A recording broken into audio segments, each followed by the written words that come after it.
oui. Bah, de toute façon, tout est allé très vite. Hein. 8 octobre, ou 9 octobre, 9 novembre, quoi. En un seul mois, les choses, le monde a bougé. Donc là, c'est effectivement un rédacteur en chef de France Inter qui m'a fait confiance, qui avait du flair. C'est Alain Le Gouguet qui est encore à France Inter aujourd'hui. Et ce gars-là, il a senti qu'il y avait quelque chose qui se passait en Allemagne de l'Est. Et donc donc voilà, il sentait les choses. Et tout au long de ce mois, il y aura énormément de reportages de ma part, évidemment, mais aussi de la part d'autres envoyés spéciaux qui prendront le relais jusqu'à la chute du mur. Et puis on verra ce que ça va donner par la suite.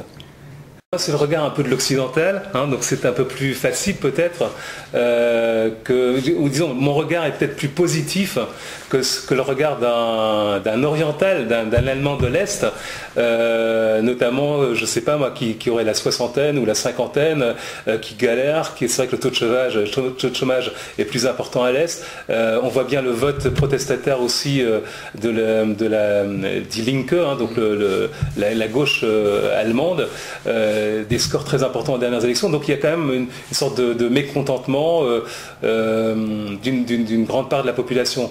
Mais le regard de l'occidental que je suis, en ayant aussi eu de la famille à l'Est, mon grand-père, mon père, etc., pour moi, ça n'est que du positif. Enfin, que du positif. C'est du positif.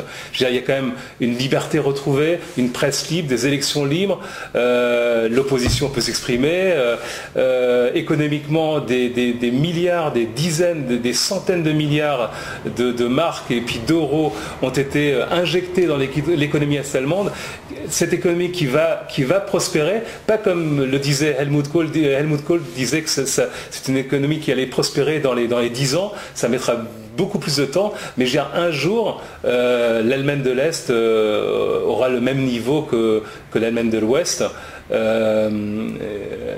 Et bon, quelque part, ils sont chanceux parce que c'est le même peuple, donc on injecte un peu les mêmes milliards dans ce territoire, contrairement à ce qui peut se passer, par exemple, en Roumanie, en Bulgarie et dans d'autres pays de l'Est qui n'ont pas ce capital de leur côté, quoi.